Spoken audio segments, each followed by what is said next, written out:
Immediately ఇప్పుడు ఒక commercial సినిమాలో 1000 మిస్టేక్స్ ఉన్నా పట్టించుకోరు, వాళ్ళకి నవ్వుతే చాలు అలా అంతే.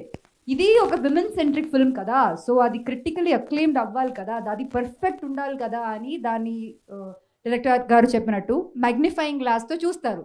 అండ్ అది తప్పని చెప్పట్లేదు, కానీ at least appreciate the effort that we put in to make something new. ప్రతిరోజు సేమ్ సినిమా సేమ్ స్టోరీ ఇవ్వకుండా ఏదో ఒకటి డిఫరెంట్గా ట్రై చేస్తున్నాం కదా అన్న కన్సిడరేషన్ మాత్రం ఇవ్వండి. That's more than enough for cinemas like this to come. నాకు తెలుసు ఇప్పుడు చాలామంది సినిమా థియేటర్లో చూస్తారు, చాలామంది కొంతమంది మనకి తెలియదు. That depends on how the word is spread.